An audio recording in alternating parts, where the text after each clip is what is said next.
Muy buenas noches a todos, espero que estén muy bien en esta noche de viernes. Mi nombre es Beto Coral y hoy estamos con una psicóloga colombiana, política, presidente de la Unión Patriótica, fue constituyente de la Asamblea Nacional de 1991, también fue concejal de Bogotá, ex candidata a la vicepresidencia y actualmente es senadora de la República por la UP.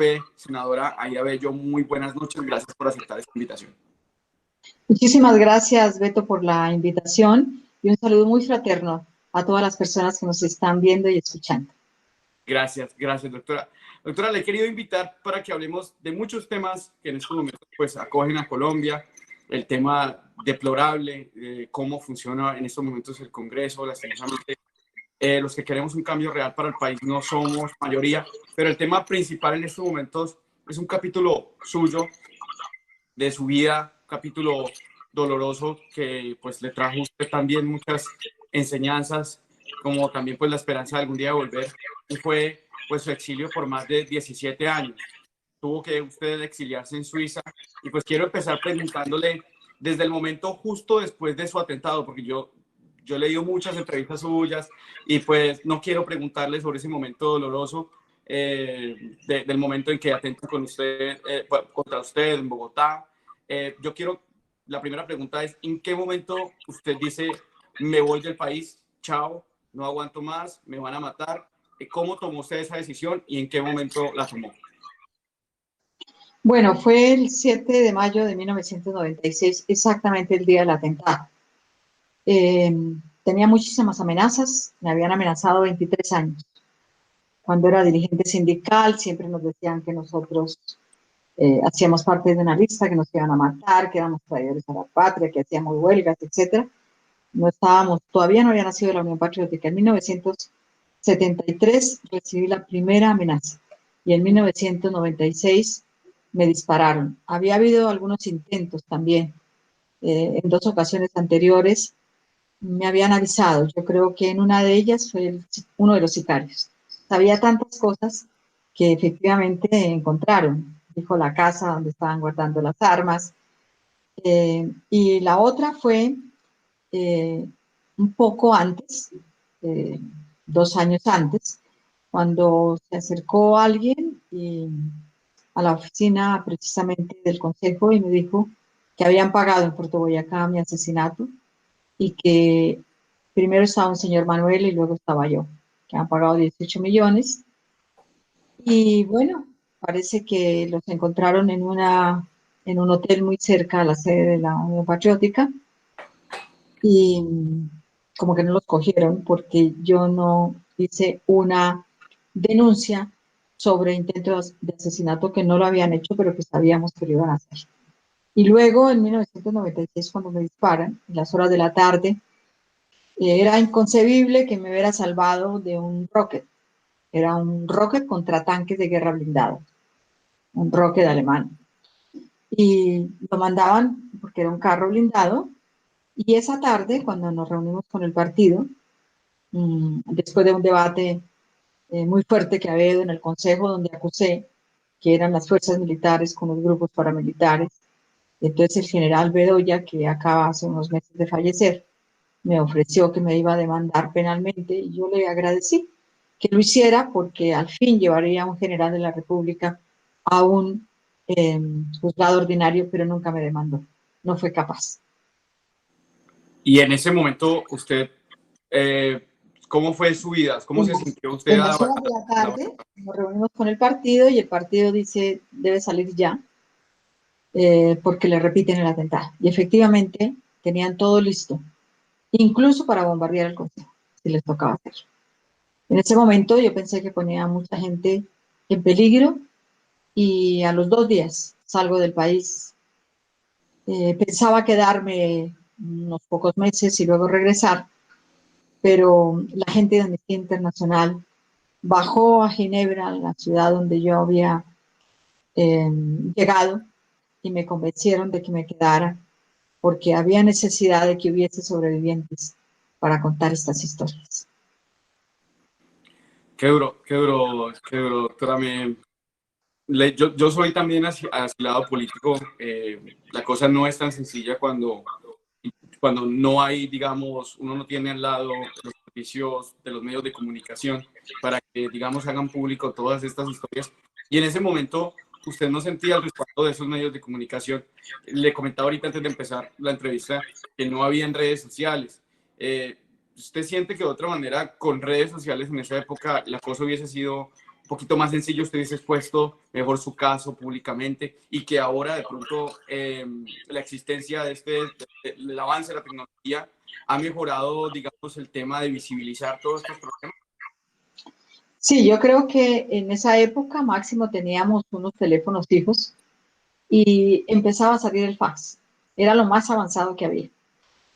Un teléfono con fax y por supuesto que algunas de las amenazas y de las cosas que nos hicieron las hicimos llegar a varias organizaciones, especialmente a Amnistía Internacional en Londres, a WOLA, a Human Rights, y ya ahí quedaba nuestra actividad, pero además teníamos una situación muy difícil en Colombia.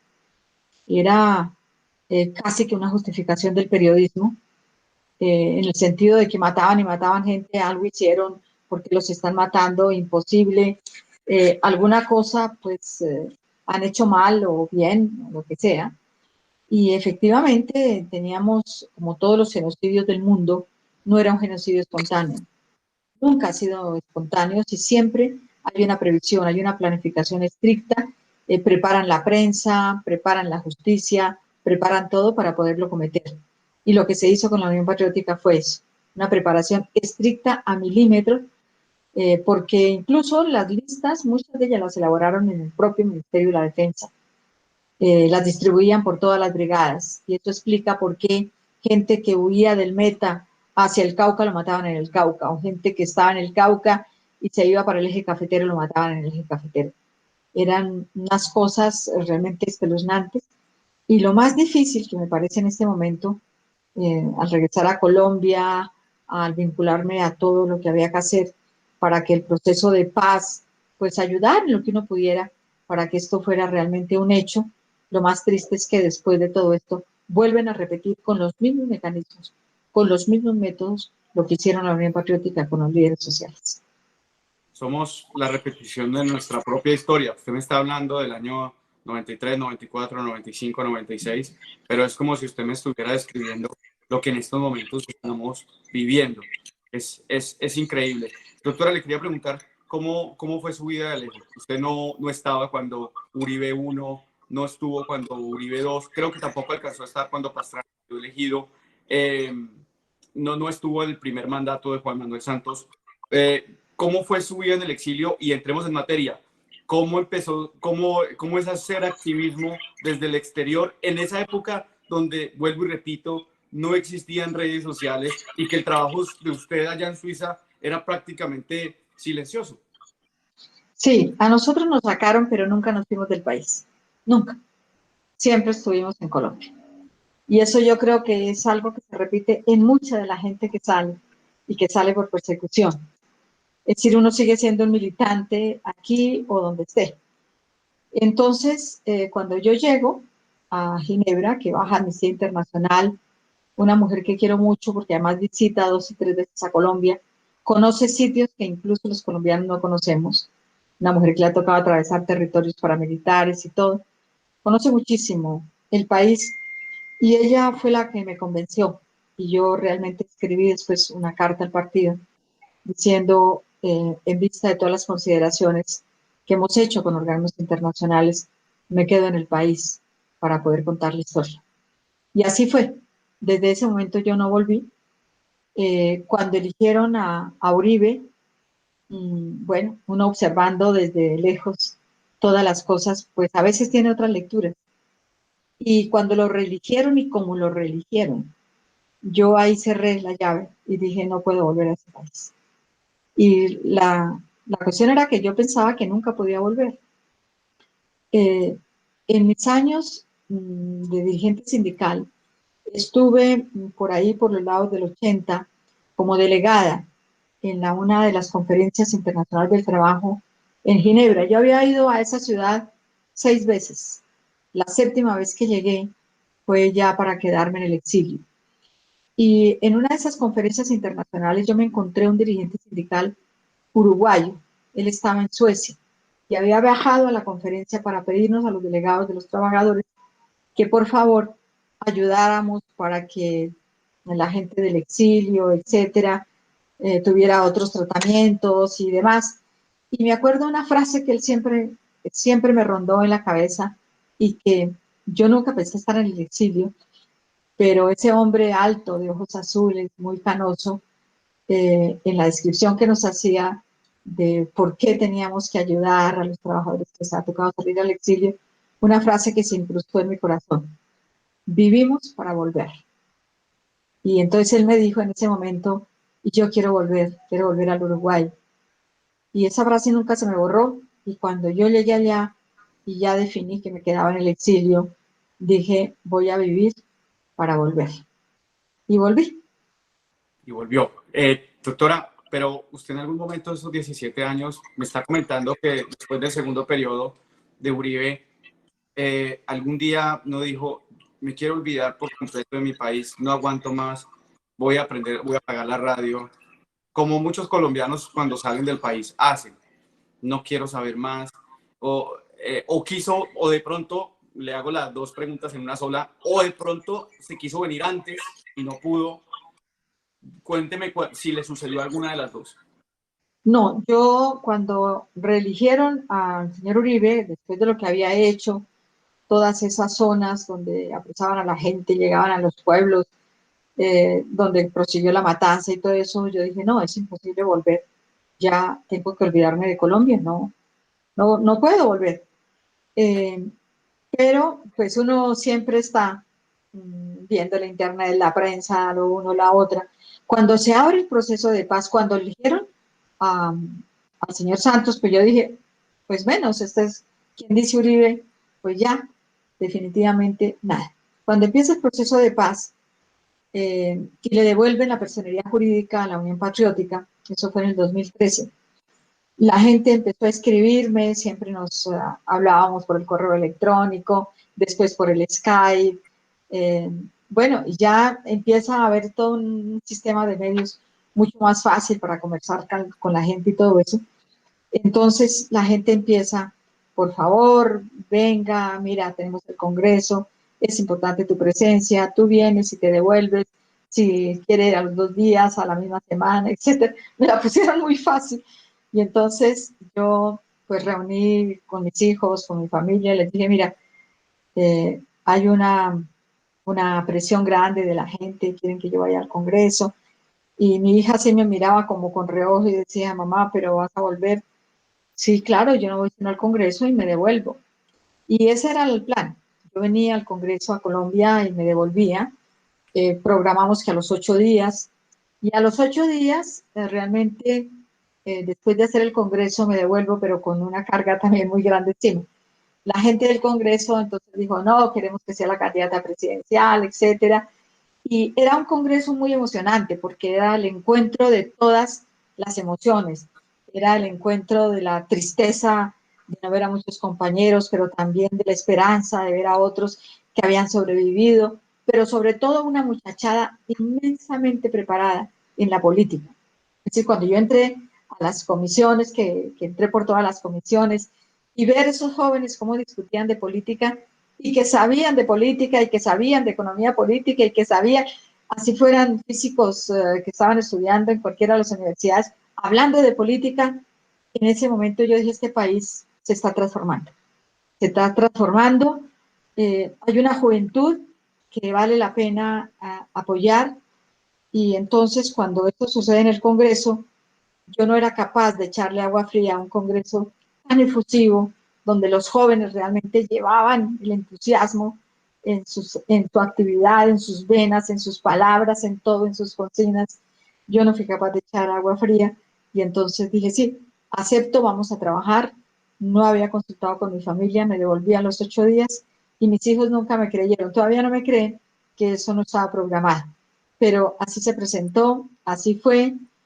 Y mi hija me decía, ella es muy matemática, muy así, me decía, mamá, pero ¿cómo es posible? ¿Por qué no nos dijiste desde un principio? Porque eso no estaba programado. No, mamá, tú eres una persona que siempre ha estado muy, muy analítica en sus cosas, pero bueno, ya si es una decisión tuya, la respetamos, nos da mucho susto y demás, pero esa ha sido tu vida, ha sido la política, ha sido estar peleando por la gente, etcétera. Entonces, pero nosotros no cuente con que nos devolvemos. Nos quedamos aquí y no vamos a ir a ese país. Y Y entonces la familia queda dividida, porque queda una familia allá, queda mi familia suiza también, porque uno hace amigos del alma al país donde llega. Y entonces yo, para aprender el francés, saqué a una niña del colegio que ya es una jovencita que está saliendo de la universidad. Geraldine es como mi otra nieta. Eh, Siempre, cuando yo voy a Suiza, siempre nos vemos, almorzamos, comemos con su familia. Y ellos, si vinieran aquí, igual estarían aquí en mi casa y demás. Son gente extraordinaria y esa usted es es la ciudadana, familia que usted uno es vuelve a ciudadana, dejar. Vuelve usted, a tener otro exilio cuando regresa, sí. Usted es porque ciudadana suiza. los hijos no quieren volver. Yo siempre conservo, pues mi marido se quedó allá también. Entonces, en el momento que yo quiera volver, vuelvo. Pero la vida queda completamente dividida. Es decir, uno sigue siendo ciudadano de allá, es un ciudadano de acá, también tiene sus familias allá, porque uno recompone el ambiente familiar, encuentra también amigos que tienen las circunstancias de exilio, pero también encuentra una cosa muy interesante. Yo creo que el exilio, como dice Mario Benedetti, fluctúa entre la melancolía y el descubrimiento. Uno descubre muchas cosas al país donde va, es otra cultura, es otra manera de ver, incluso descubre la gastronomía, que a lo mejor son las mismas cosas, pero de otra manera. Yo, por ejemplo, descubrí, llegué a un país donde la papa es fundamental, donde encontré un monumento a la papa, y la papa la dimos los americanos, la dimos los de aquí, se la llevamos allá. Sin embargo, la comida suiza se llama raclette, que es papas con queso derretido encima, y a veces lo adorna con algunas cositas como cebollas, como, como chorizos si se tiene, etcétera. Eh, y esa comida para mí resultó fantástica, porque yo que soy una ciudadana de Boyacá, encontrar papas en semejante cantidad, de diferentes clases, etcétera, pero hechos de otra manera, con un queso que no es el nuestro, pero que es el de ellos. Y yo creo que uno incorpora en su vida muchas cosas. Yo, por ejemplo, con mis hijos almorzaba todos los domingos, excepto que ellos tuvieran alguna cosa especial o yo tuviera otra cosa especial. Esa fue una costumbre que conservamos. La entrada era una entrada suiza o colombiana y el plato fuerte era un colombiano o un suizo. Hicimos una mezcla de nuestras comidas, de nuestras costumbres y fue muy, muy exquisito. Yo creo que eso también lo tiene que aprender y muchas veces cuando me preguntan aquí en Colombia, y bueno, ¿qué aprendió allá? Primero aprendí otro idioma, segundo aprendí que hay otra manera de leer el mundo y en las culturas a donde uno entre, seguramente si vamos al Japón y si vivimos algunos años en la China, vamos a entender por qué esa cultura se mueve así, por qué los japoneses comen pescado de tal manera, por qué ellos tienen las plantas pequeñitas, por qué tienen los bonsai, etcétera. Todo eso lo vamos a entender si vivimos en esa cultura. Y yo realmente no tengo sino agradecimientos para el país que me acogió, que me enseñó, que me dejó trabajar, que pude ingresar también a los sindicatos suizos. Cuando yo salí y cuando me vine para Colombia era de la dirección del SIT, que era el Sindicato Interprofesional de Trabajadores de Ginebra, y seguí mi vida y efectivamente viví, por la mañana viví en Suiza, yo trabajé en todo, no fui a la universidad a validar los títulos, no quería porque tenía que escoger entre seguir trabajando por Colombia o irme para la universidad a validar títulos a los 50 años que no valía la pena. Y yo me puse a pensar, yo he hecho mi vida sindical, pero también mi vida laboral en Colombia. Trabajé 21 años en el Ministerio de Educación, tengo tiempo para una pensión de jubilación, entonces no voy a gastar mi tiempo, sino que lo voy a invertir en mi país. Y entonces decidí hacer un trabajo en Naciones Unidas. Fui la representante de la Federación Sindical Mundial, federación a la cual el sindicato al que pertenecí siempre estuvo afiliado. Ellos me dieron una credencial. Yo podía entrar a Naciones Unidas como entraba el embajador, tenía una credencial, iba a todas las reuniones, incluso me encontré con los embajadores, esos que llevaban el traductor, como Angelino Garzón, por primera vez veían en las Naciones Unidas un embajador con traductor. Esto no se le ocurre a nadie, pero aquí en Colombia se le ocurren cosas completamente absurdas. Pero también tuve la oportunidad de ir 17 veces a la Conferencia Internacional del Trabajo, encontrarme con los trabajadores del mundo, a recibirlos. También tuve la posibilidad de estar en la Comisión de Derechos Humanos, ahora Consejo de Derechos Humanos, en la ONU. Entrábamos a las reuniones especializadas que hubiese, desde que no fuera simplemente con los gobiernos, porque ahí no podíamos entrar. De resto estábamos en todas las... ese trabajo no se lo pagó uno a nadie, era su trabajo político, su trabajo de compromiso con el país. Yo ganaba en el almacén o en la chocolatería o ganaba en los trabajos, en los primeros que tuve con los niños para poder aprender el idioma. Ellos fueron mis profesores. Geraldine, yo siempre le digo, tú eres mi profesora de francés. Y entonces ella también me dice, pero tú me enseñaste muchos cantos en español. Sí, pero tú me enseñaste palabras en italiano, porque ella era, su abuela era italiana. Y entonces algunas palabras en alemán, porque mis compañeras también de trabajo eran de la Suiza alemana. Y ese es un país que tiene 3 idiomas oficiales, el alemán, el francés y el italiano. Y también tienen una lengua que es propia, que es la roman, que es como una mezcla entre el alemán y el francés.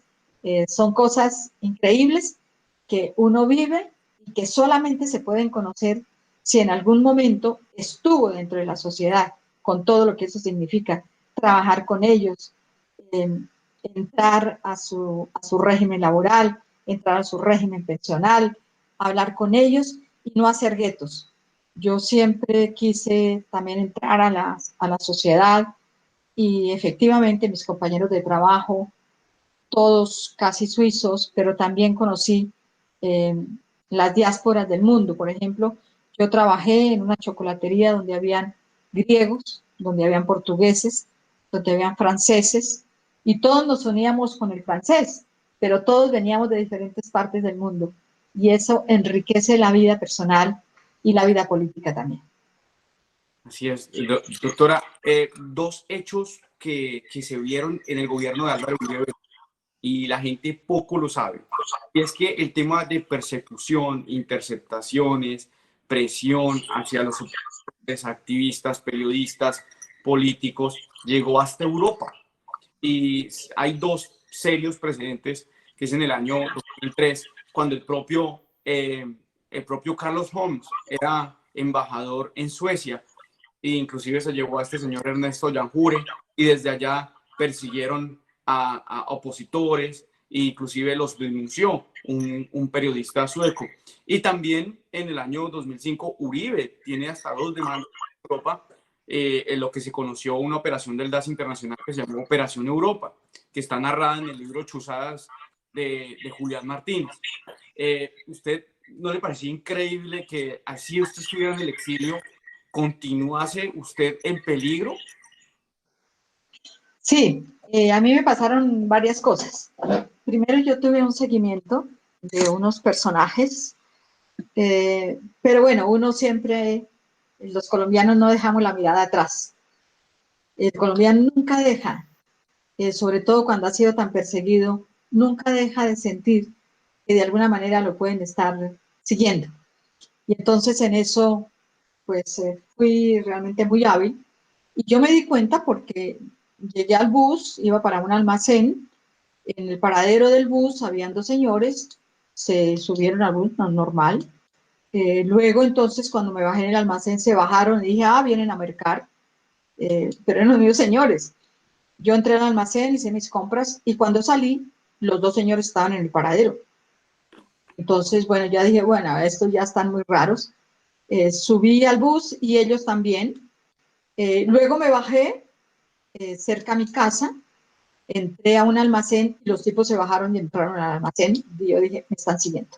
Entonces lo que yo hice fue guardar el mercado en las casillas que se paga, y cuando uno entra al almacén puede guardar si lleva mercado y luego salir con las compras del almacén. Entonces yo inmediatamente guardé. Como yo conocía mucho el almacén, entonces salí por una puerta y ya ahí me dejaron de seguir. Pero yo tenía una protección especial de la policía suiza.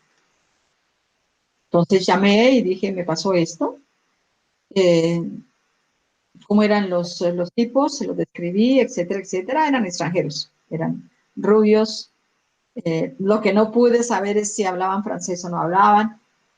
Entonces ahí me dieron algunos consejos, los seguí al pie de la letra. Y lo que me pasó también en el gobierno del señor Uribe es que Piedad Córdoba llegó a Ginebra a una reunión. Seguramente se imaginaron que ella estaba en mi casa.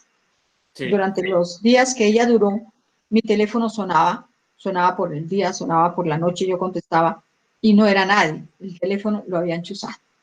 Y lo habían chuzado directamente desde la misión que tenían en Ginebra. Lo supimos después porque un soldado que mandaron a la embajada hablaba español y era un soldado que era amigo de unos colombianos. Entonces, él supo que ahí había una máquina que interceptaba. Nos estaban interceptando desde ahí. Entonces fuimos a hablar con unos parlamentarios suizos. Inmediatamente se movieron hacia la Cancillería, etcétera, y cesó la persecución por ese lado. Pero claro, nosotros estábamos en una cosa que se llama, creo que el Plan Batalla también, y ahí eso nos llevó un defensor de derechos humanos de Colombia, y ahí supimos también que parte de ese seguimiento, pues tenía por objeto saber qué hacíamos allá. Eso nos graduaban, a todos nos podían charreteras, decían que nosotros éramos los embajadores de la subversión, que no dijeron cualquier cantidad de cosas, pero por fortuna, pues en Suiza también la gente es muy, ¿qué digamos?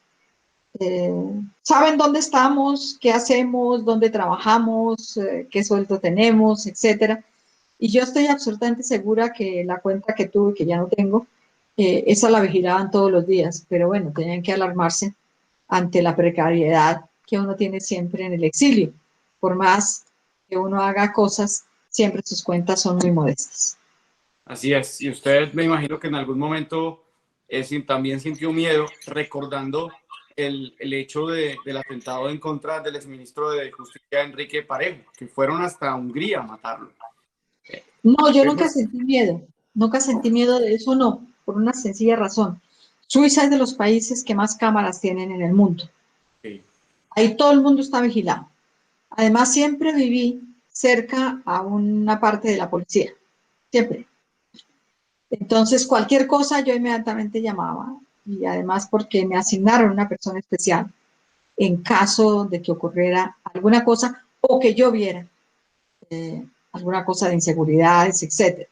Los edificios son seguros, las puertas son seguras. eh, ese temor nunca lo tuve.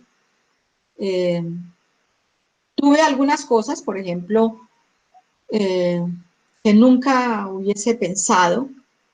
Eh, yo iba mucho a Naciones Unidas y cuando se podía bajaba alguna prensa, y un día, tal vez fue en diciembre del 2000, encontré una revista que decía Nosotros matamos a Garzón.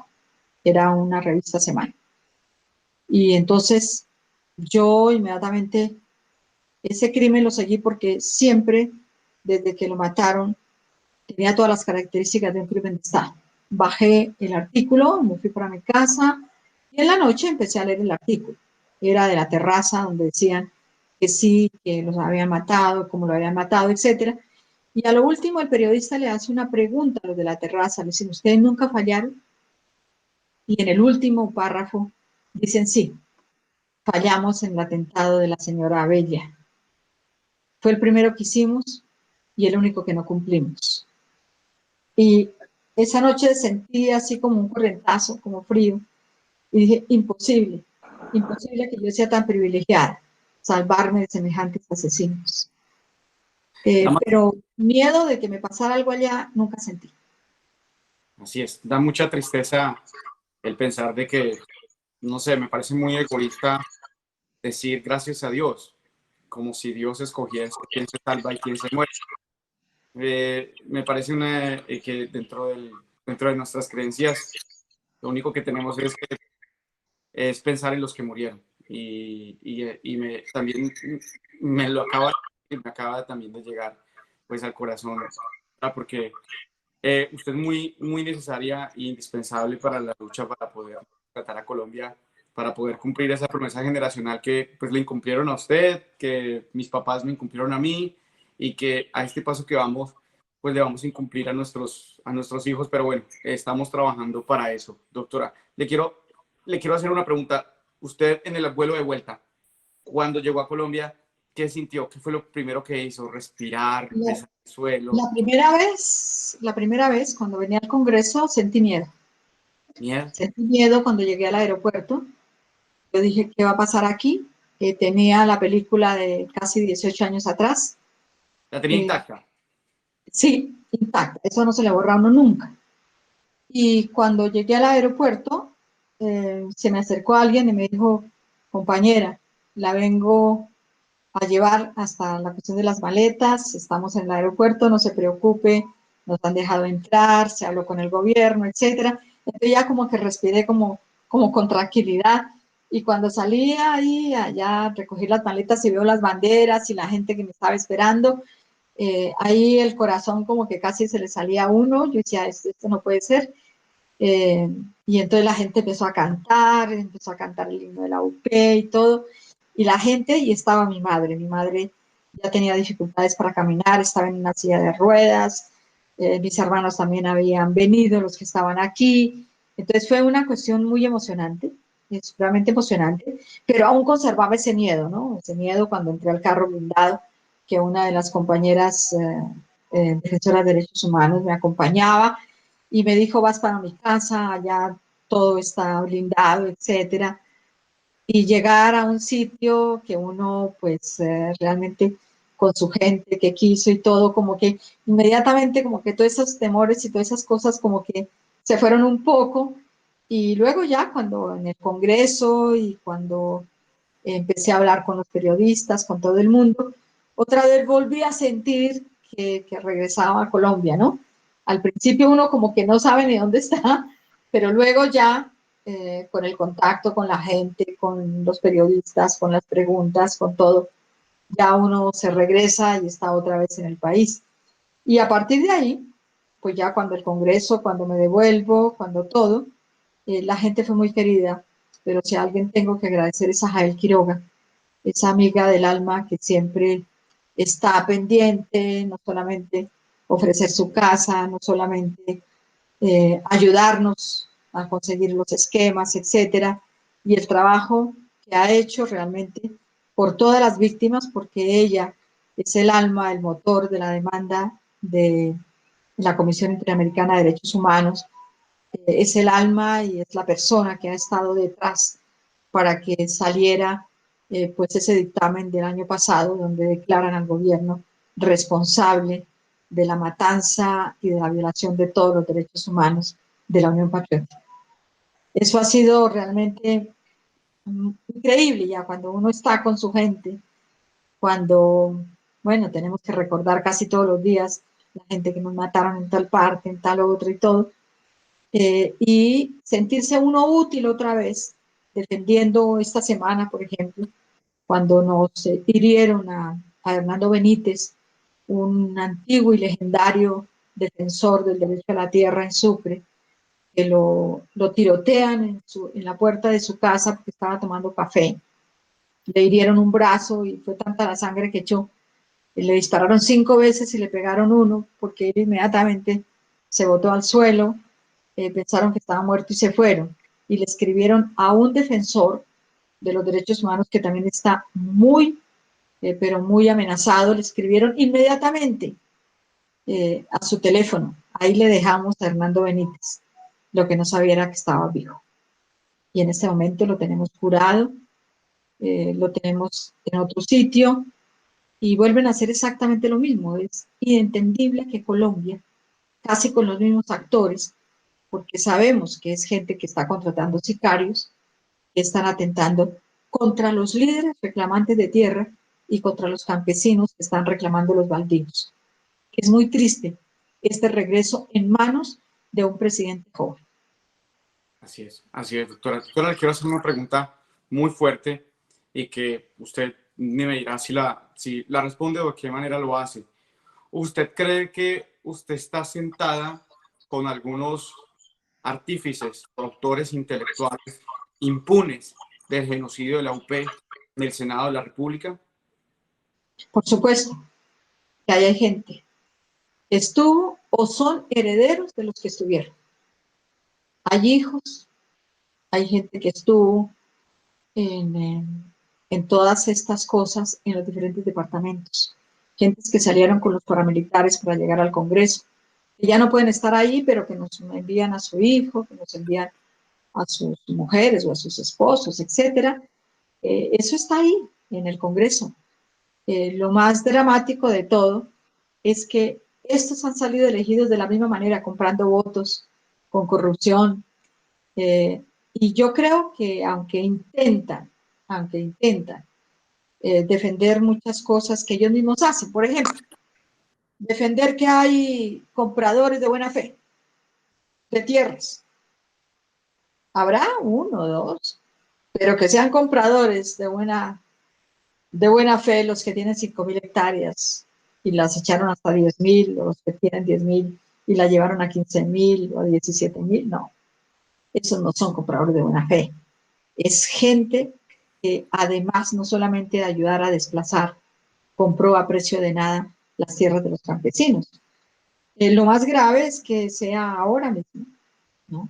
Cosas tan terribles como que un presidente de una acción comunal, que qué peligro puede representar para este país, un presidente de acción comunal de una vereda del municipio de Titiribí, por decir alguna cosa. Pues no, es un hombre que está simplemente dirigiendo algo donde están sus habitantes, donde está la gente, pero para estos gobiernos es peligroso que la gente tenga un liderazgo, porque esta élite es una élite espantosa. Yo siempre lo he dicho en muchos programas y se los he dicho en el Parlamento. Esta es una élite, eh, primero parásita, casi siempre han vivido de los impuestos, de cargo en cargo, de embajada en embajada, de ministerio en ministerio, etcétera. Es una élite corrupta que ha estado no solamente en los escándalos de Odebrecht, sino en los escándalos de los alimentos para los niños, de los escándalos de las construcciones de escuelas, hospitales y demás, sino que además es una élite mafiosa.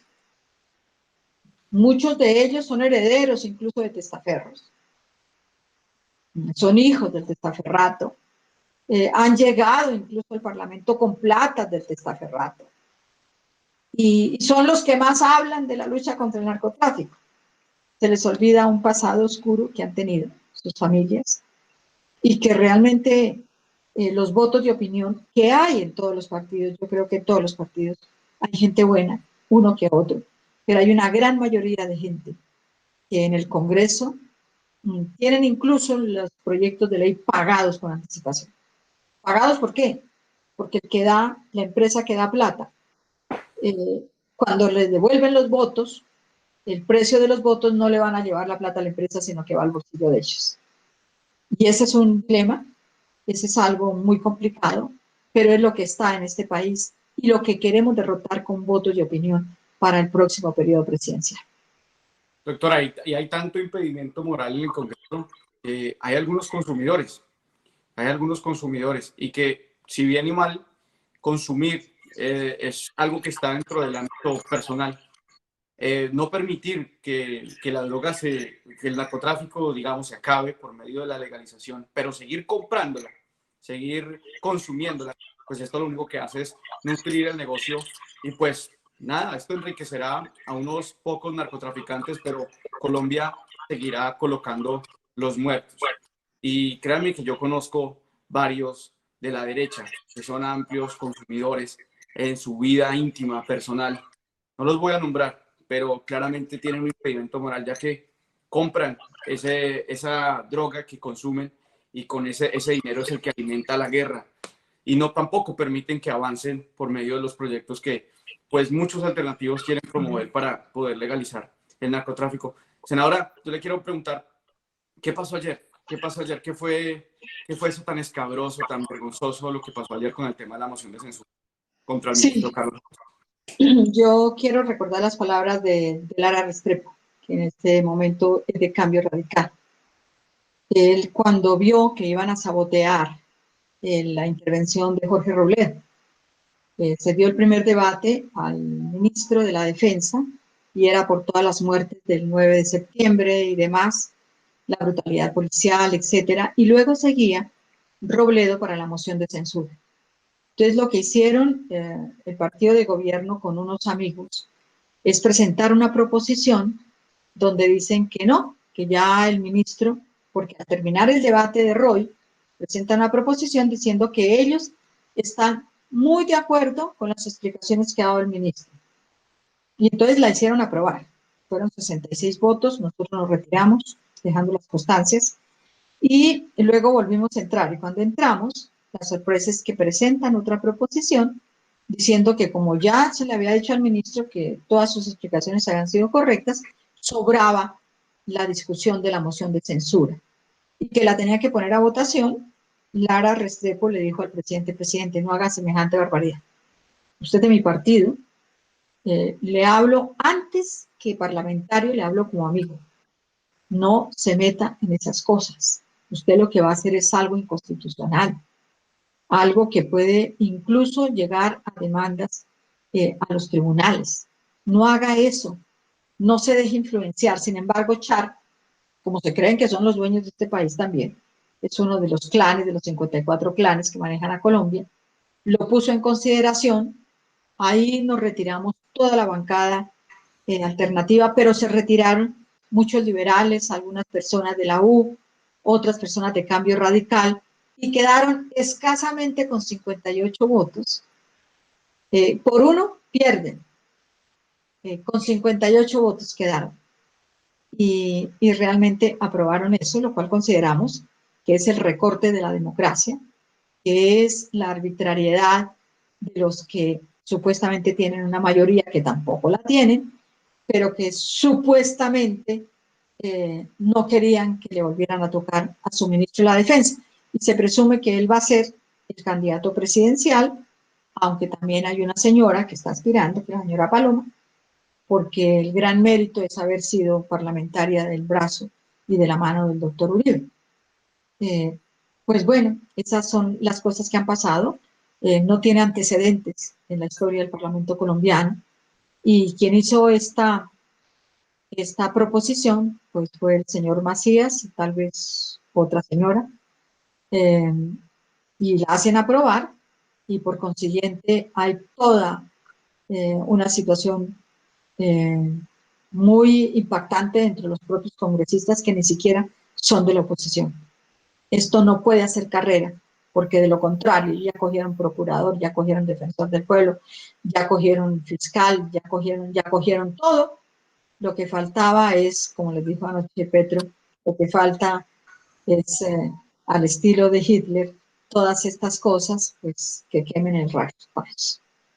Así es, senadora. Senadora, usted se pone a pensar, el deber del Congreso es legislar, hacer control político, ser el otro poder público, porque toda la vida el Congreso ha fungido en pro del Ejecutivo, en pro del establecimiento.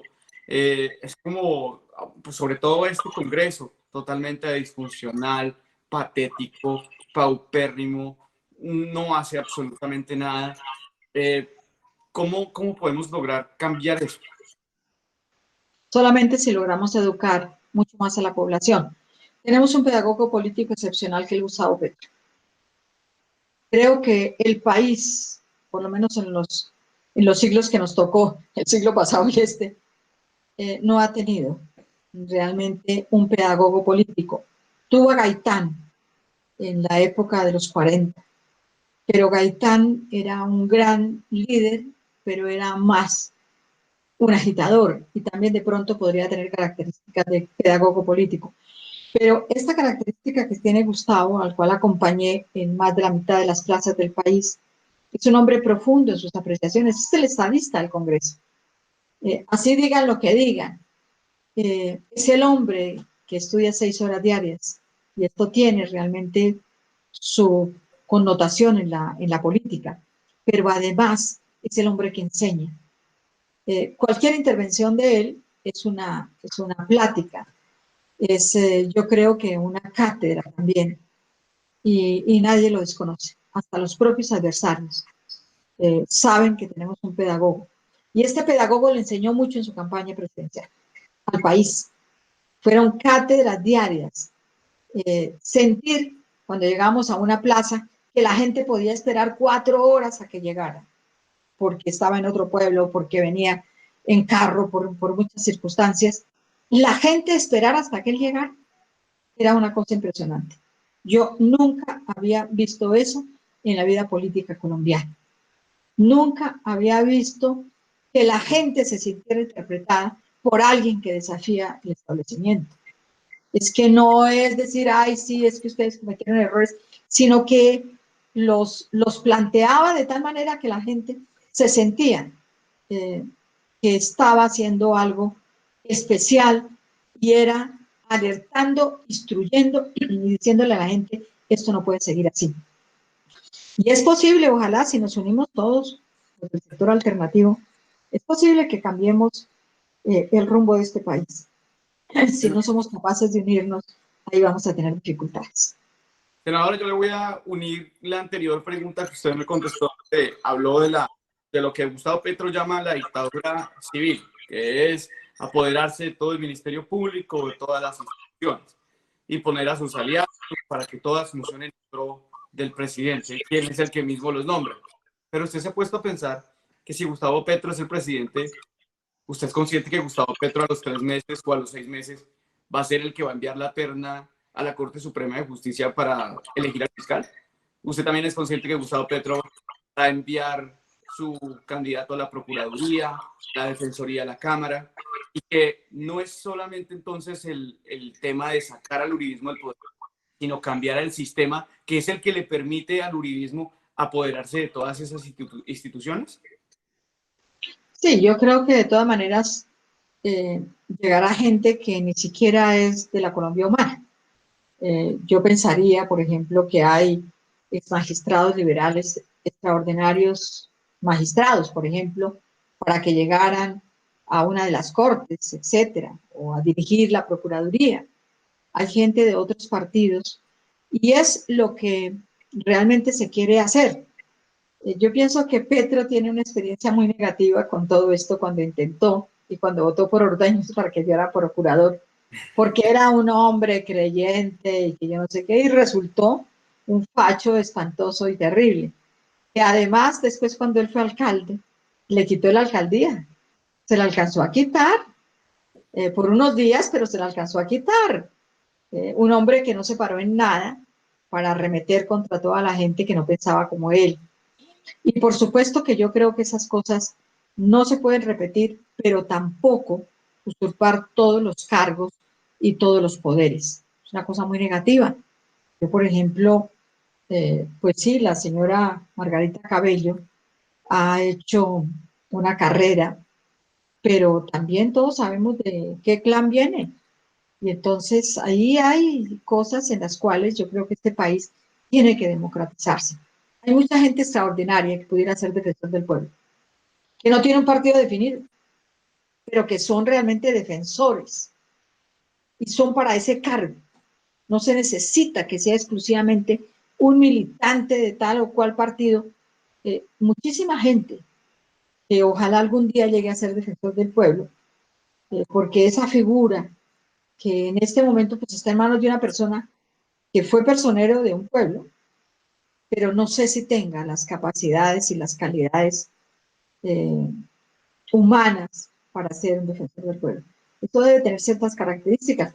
Y heredamos un defensor del pueblo, el doctor Negrete, que cumplió, como todos los seres humanos tiene errores, pero también cumplió. Un hombre que se recorrió los ríos en chalupas, que estuvo cuando los campesinos lo necesitaban, que iba a las zonas difíciles y complicadas y que realmente se sintió que ese defensor estaba al lado del pueblo.